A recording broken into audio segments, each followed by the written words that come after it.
Hi everybody, and welcome to the psychology component of the Year 10 Science, the Science of Life and Death.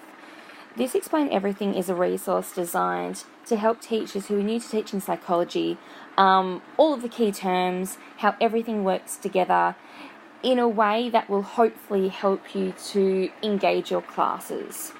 In terms of this resource, it's going to be broken down into 3 Explain Everythings. The first one, which is this one, is going to be all about the processes of memory. The second one will be about eyewitness testimony and improving memory for study and things like that. And then Amanda will run the third Explain Everything, which will be talking about lying and those kinds of things.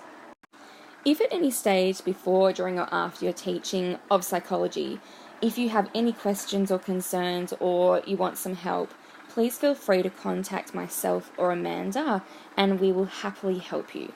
Alright, so let's get started. So obviously this is the planner for psychology, and as you can see it's going to be a 5-week unit with the inclusion of systems engineering. In terms of this Explain Everything, I'm going to get you through the first week, so this stuff here. And then my other Explain Everything is going to be looking at this stuff here. So in terms of the content that I'm covering in this Explain Everything, we are looking at defining memory, explain the processes involved in memory, so encoding, storage and retrieval, describe the different levels of memory, including sensory, short-term and long-term memory, distinguish between different types of encoding, and as an extension unit we're looking at the semantic network theory. What I'm going to do here is I'm going to teach you all of the key terms and how they work together in the context of memory, but more specifically in so much as how it affects eyewitness testimony and how it allows us as learners, so teachers and students alike, to learn new material and do that effectively. What I'll also do to help you is to make sure that I have some little activities that you can use with your classes, little analogies, so it makes the content easy to understand to all of you. In saying that, given that we've been teaching this stuff for a long time, if there's anything that I've missed or if there's anything I've explained and you kind of don't understand it, just let me or Amanda know and I'll try to explain it in a different way for you. Okay, so let's launch right in. Before we start teaching any content, you need to make sure that you can teach your class a list of 15 nonsense syllables. So they are things like REB, and they are relatively hard to memorize, but you need to make sure that your students can write down that list perfectly. 20 minutes into teaching, you are going to get the students to recall or remember those syllables, and they have to record their results somewhere. And you're going to keep doing that after a day, a week, and you need to make sure that you are recording the syllables that they do remember.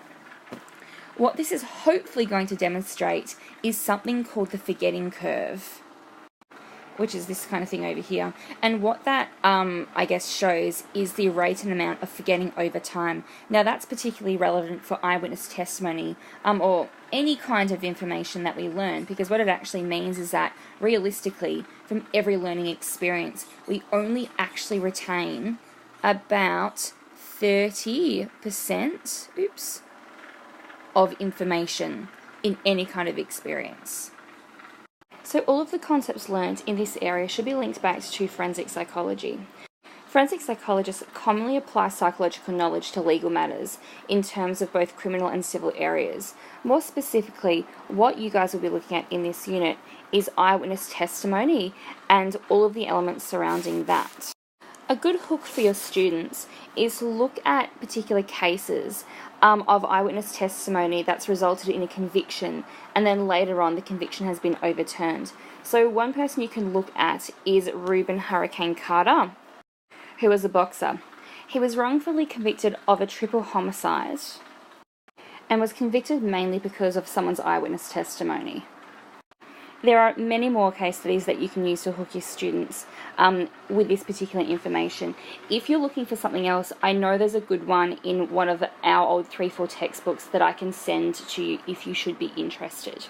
The point to get across to the kids is that 75% of cases in the US of convictions resulting from eyewitness testimony have actually been overturned due to DNA evidence. And so essentially what they're finding is that eyewitness testimony is fallible, or it can be faulty, or it can be manipulated. And that's kind of what we're looking at in this unit.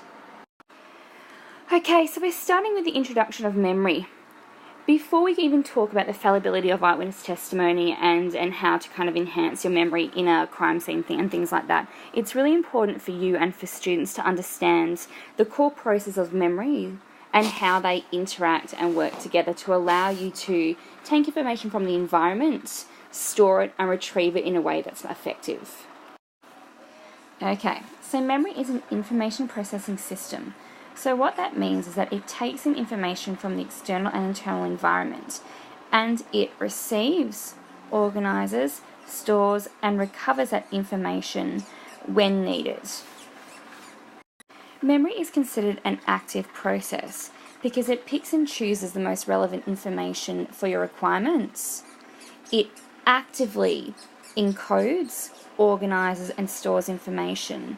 And then you would choose to retrieve information when you have need for it. So nothing about this process is passive. The thing to remember about our memories is that they are not reflective of reality. Most people think that when they make a memory, it reflects reality exactly as it is, kind of like a photo. The thing to remember though is that when we take in information, it is vulnerable to be manipulated by all sorts of things. So things like your personality, things like your past experience, your emotions at the time, even other people's assumptions and their impressions of an event. So what you're actually encoding is something that's more of an impression of an event or reality. So that's why we say that memories are more like a painting. A good example to talk about might be how our memories change over time.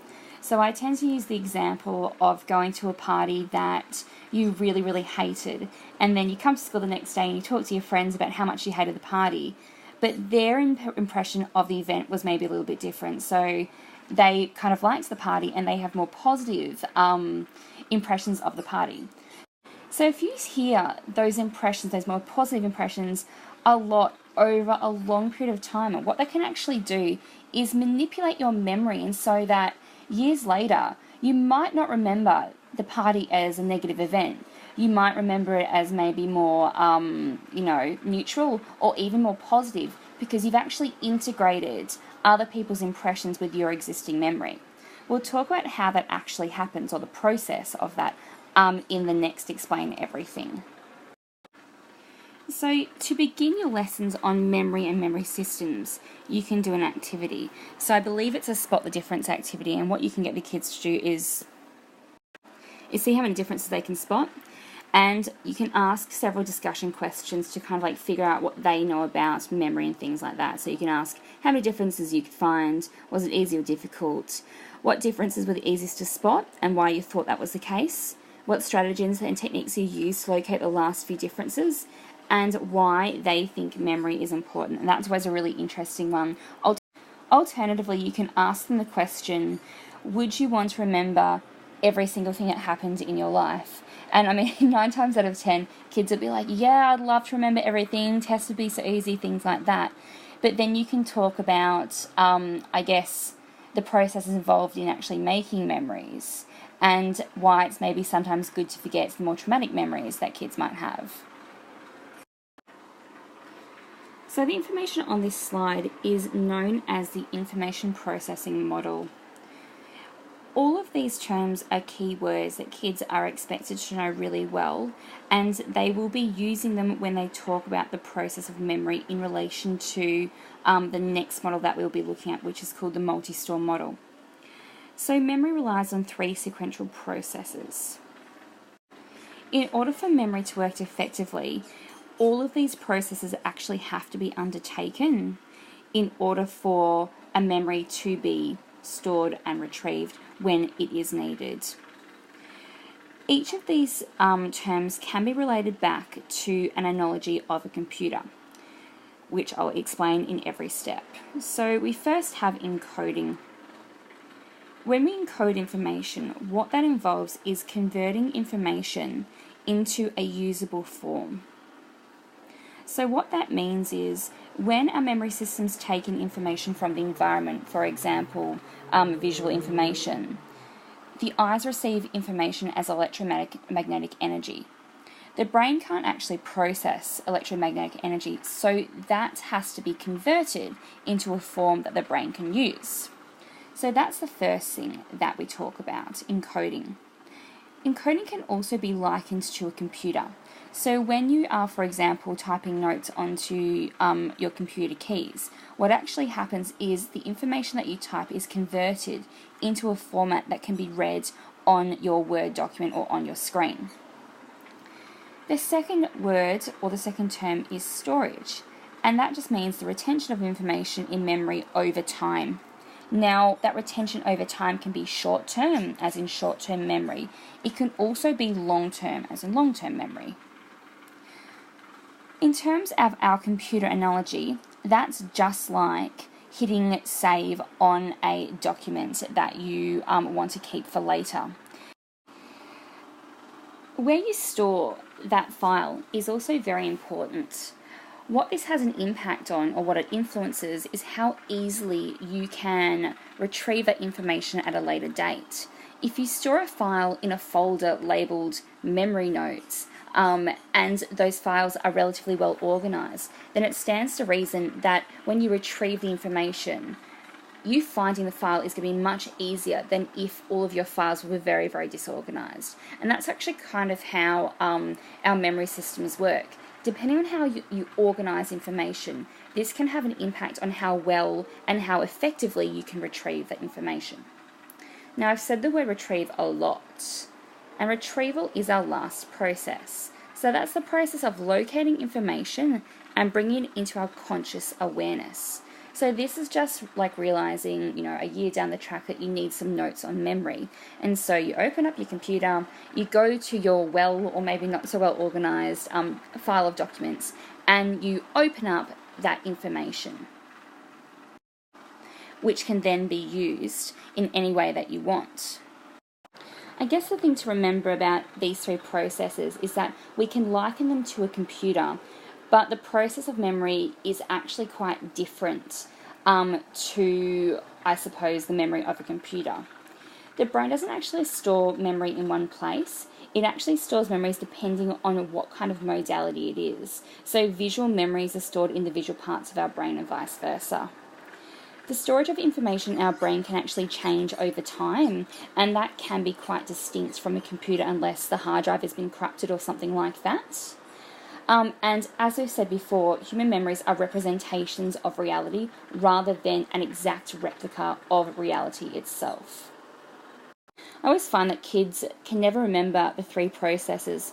So to help kids along, they can remember egg and spoon race. So E is for encoding, S is for storage, and R is for retrieval. So the terms I've just talked you through will be used when explaining how this particular model works. Now, this is the multi-store model of memory. This is just one of the many models of memory that are actually out there. It is simplistic, but it's the one that probably best represents the process of how everything works together. So the multiple store model suggests that we have three memory levels that operate simultaneously and interactively. These are three separate stores, even though they do operate together all the time. And the kids need to ensure that they know how these stores differ in terms of processes, function, capacity, and duration.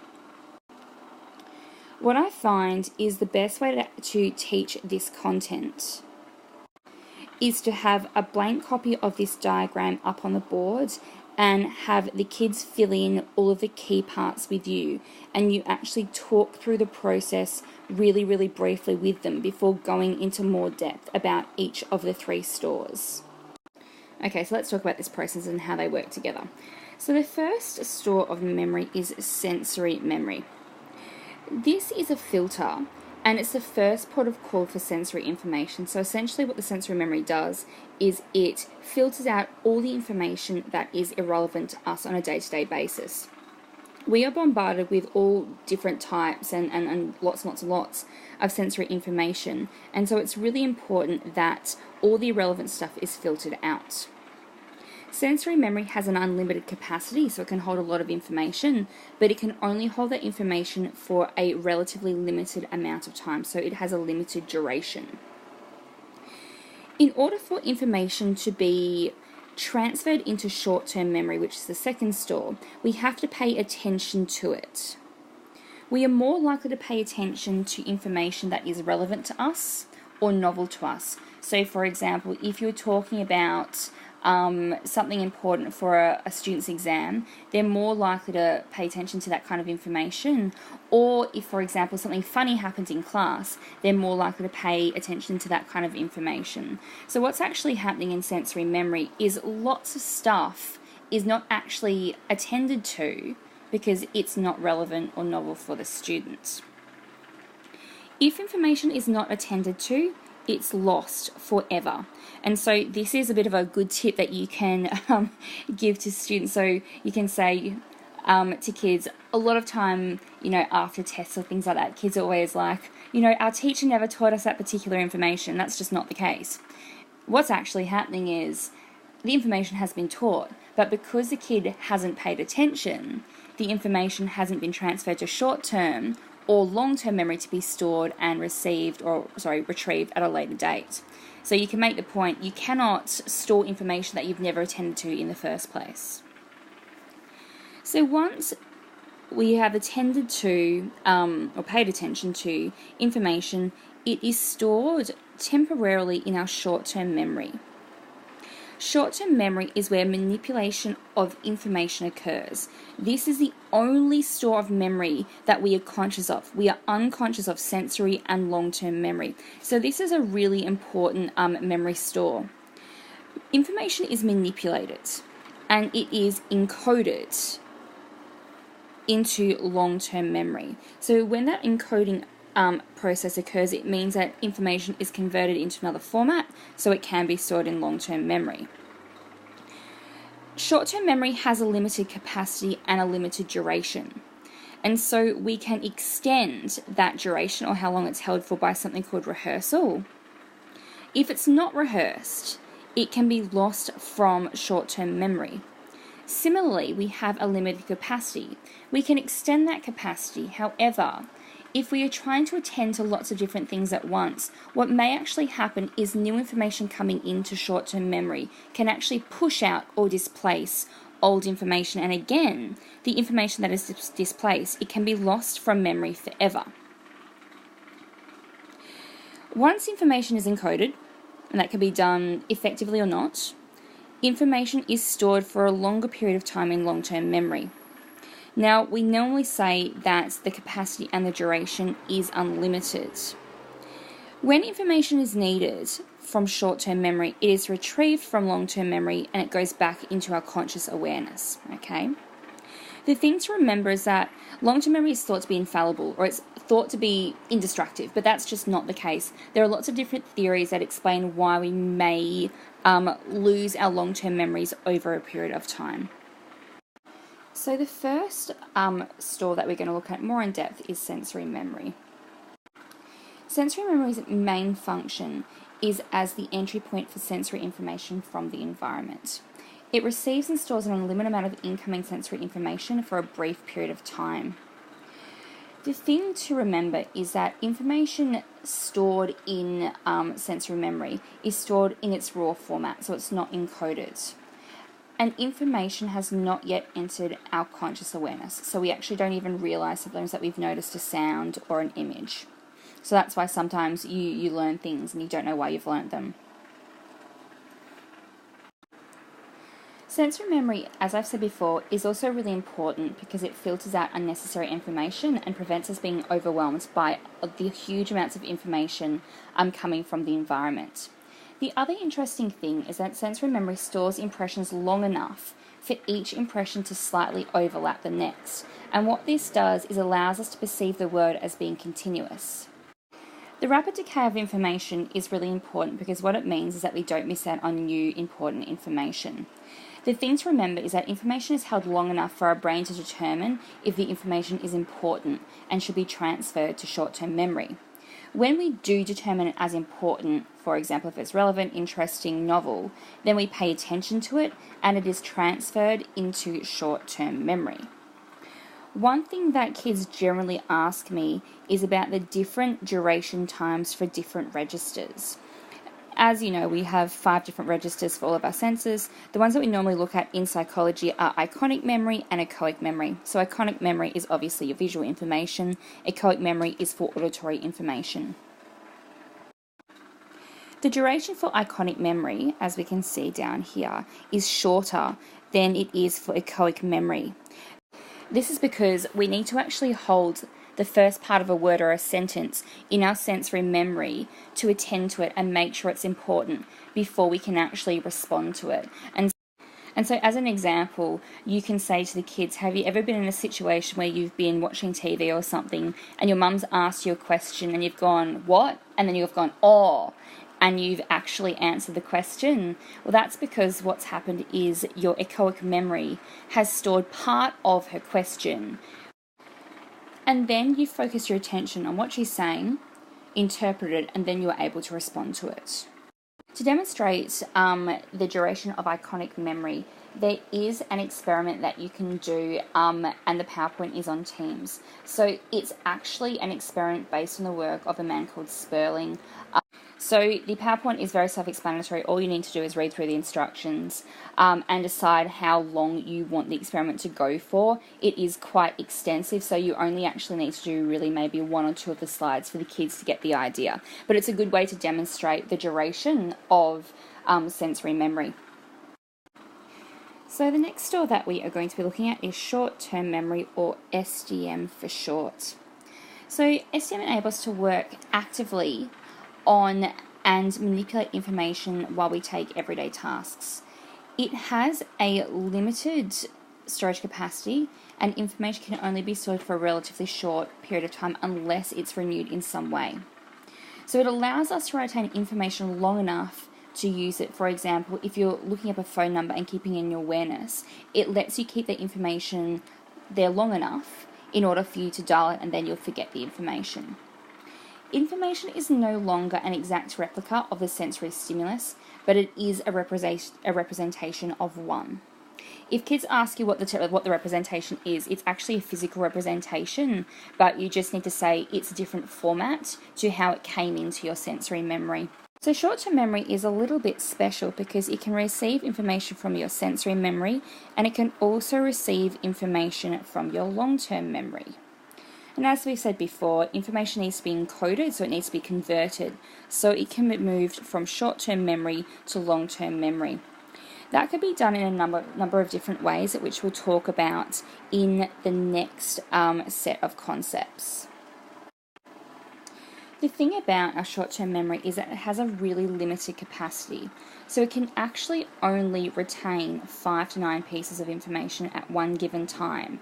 Now, we can extend that through a process called chunking, which we'll talk about next. The duration is also limited, so we can only retain information from 12 to 30 seconds. Again, it can be extended through a process called rehearsal. Rehearsal is when we manipulate information so it can be encoded into long-term memory.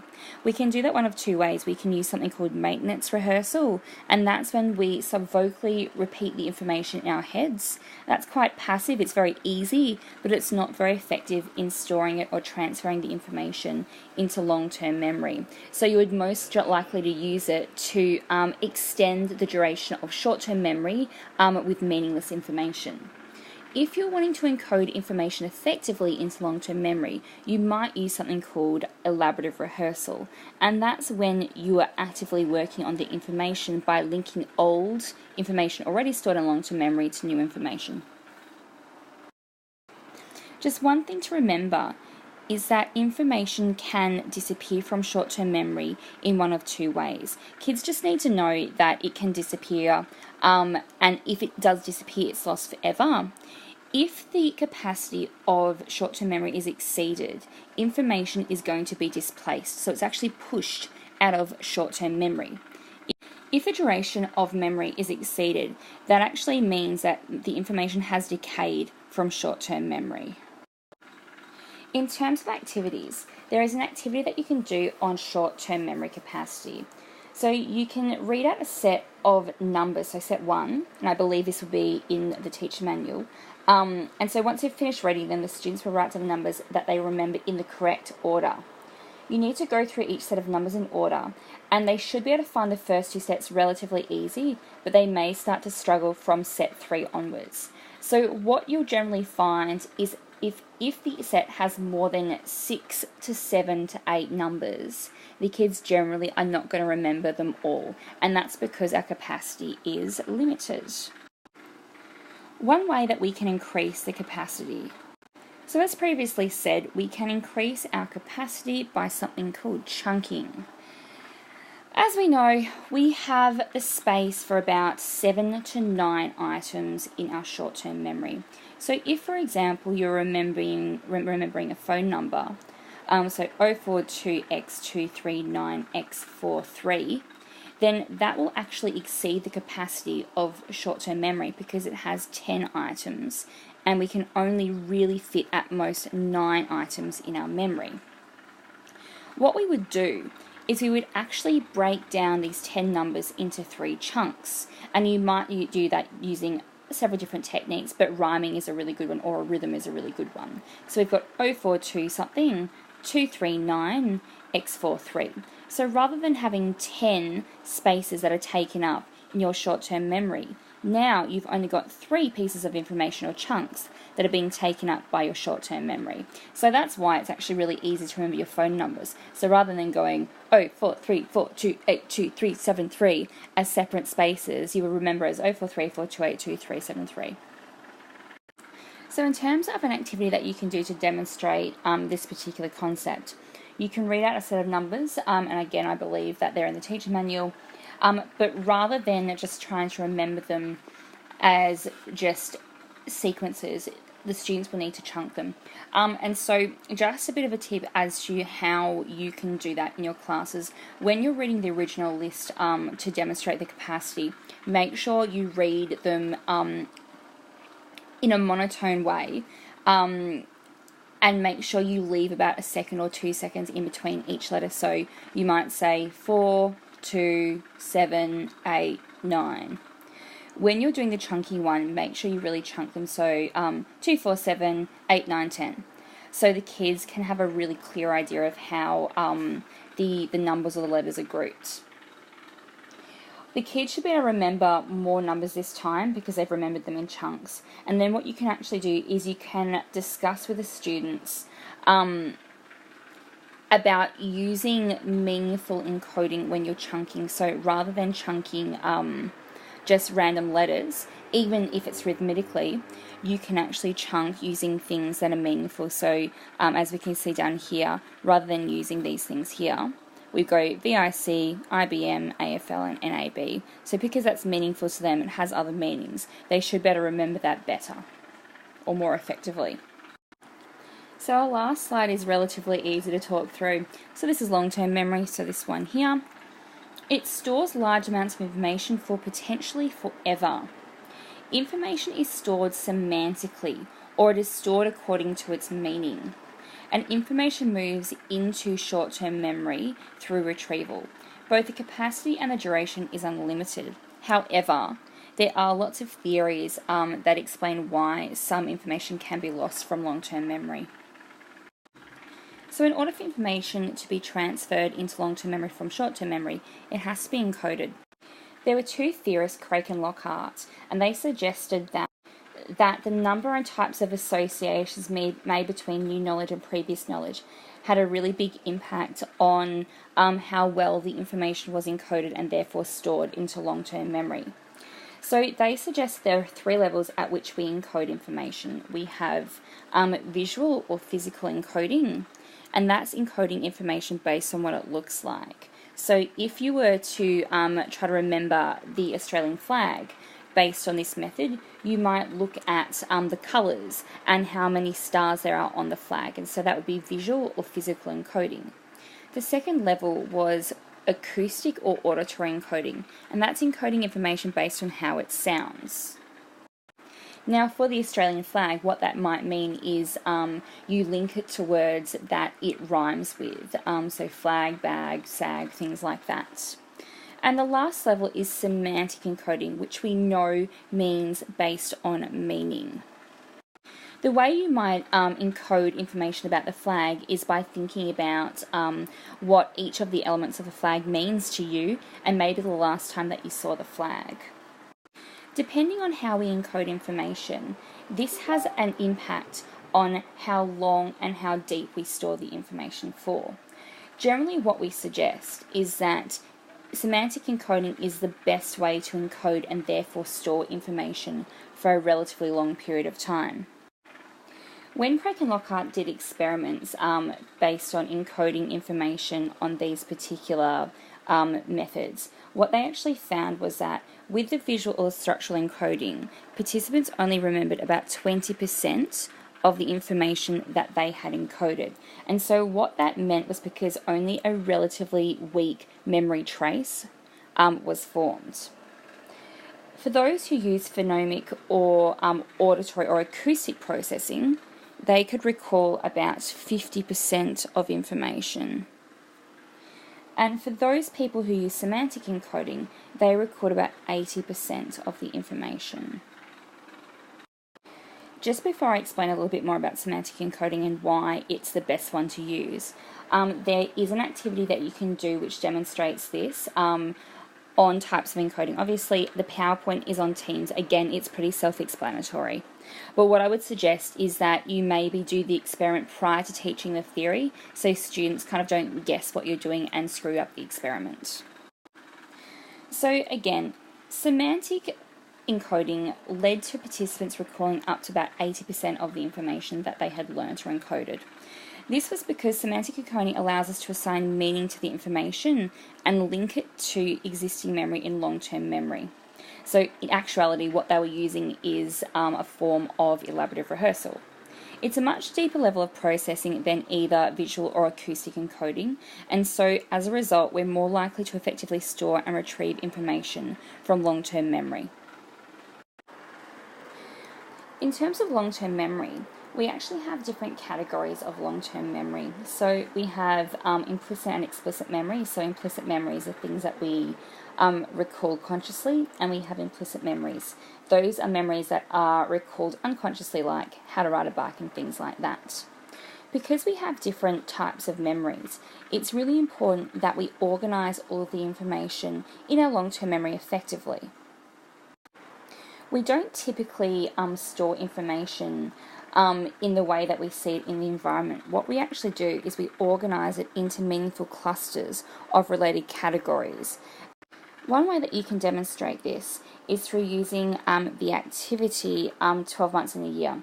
So what you need to do is ask students to recall the names of the 12 months in the year as quickly as possible. They'll probably repeat in the correct order, and they can do this really quickly. Now get them to recite the months in alphabetical order. And so it should take them much longer, and they should make way more mistakes than they did in the first condition. That's because alphabetical is harder and it takes longer to retrieve the information, because we don't organise or store that information that way in long-term memory. Now, I believe this particular theory is an extension task. So this is a theory that kind of outlines how information is stored meaningfully in our long-term memory. So this is called the semantic network theory. So semantic means via meaning. This theory proposes that information is organised hierarchically in the form of overlapping networks of concepts that are interconnected and interrelated by meaningful links. Now, according to this theory, information is stored in a hierarchy, and that goes from really general information right at the top of the hierarchy to very specific information lower down. It also emphasises the organisation of information in terms of the connections based on meaning. Before students understand these concepts, they have to understand the key characteristics of this particular model. So there are three things that they need to understand. First and foremost, we have nodes. Now, nodes are the key concepts to be stored or retrieved. They are often linked with other nodes, and really what they are is their concepts or named units of information. So you would have a node for every concept that you are aware of. So like, what an apple is, what a book is, a teacher, a student, a particular subject, whatever. All of those will be stored as a series of nodes. They are linked by links, and so they are lines showing the relationship between the nodes. So they're the connections. Links can be based on categories, rules, images, symbols, or personal meanings. Depending on the length of the link, this will show the relationship and the association between the nodes. So if the link is really short, it means there's a really strong association between the concepts. If there is a longer link, it means that there is less of a connection between the links. The length of links also determines how easily information can be recalled from one node to the other. And the last thing that you need to know about the last concept is a hierarchical structure, where each node is connected to other nodes in a systematic way. Now again, what that means is all the really general information is right up top of the hierarchy, whereas all the really specific information is right down the bottom. An activity that you can use to demonstrate the organisation of long-term memory should be, again, in your teacher manual. This needs to be completed before you start teaching the content. So students will have 30 seconds to learn a list of words, and then the words need to be taken away, and the students then have to count backwards from 389 or any number for 30 seconds. So that's a distractor task, so they cannot rehearse the words. The students then need to write down the words as they recall them in any order. And so for this task, we don't care about the total number of the words they remember, but rather if they remembered them according to meaning. So did they write down them in categories rather than just single letters? So if they did, it shows that they were coding the information semantically.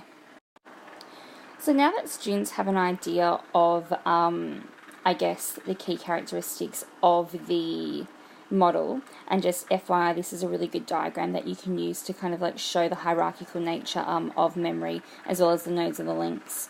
It's really important that they actually understand how it actually works. So we have retrieval cues, and what retrieval cues are is hints that are used to help unfold the semantic network. So what they do is whenever you see a retrieval cue, which can be verbal, it could be a smell, it can be auditory, that will activate the nodes, and this spreads across the network, enabling the related information to be accessed. So once one node is activated, it actually triggers the activation of the other associated nodes. And the more nodes that are activated, the greater likelihood that the information is going to be retrieved. So this is kind of like when students are doing tests or whatever, and they see a question and they think, oh my gosh, I have no idea what that means.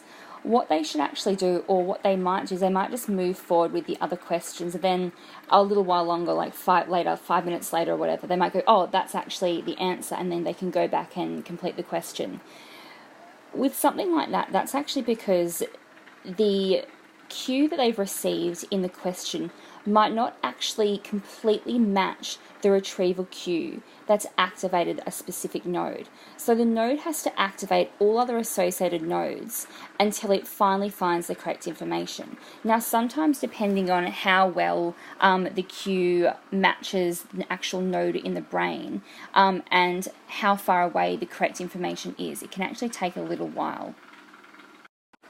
The thing to remember is that a memory will be retrieved quicker when the concepts are more similar in meaning. The distance between the nodes are shorter, there are fewer levels of hierarchy that need to be crossed, and the pathways have been used regularly. So that is the end of this particular Explain Everything. So again, if there's anything that you didn't quite understand, or if you have any questions, feel free to contact myself or Amanda.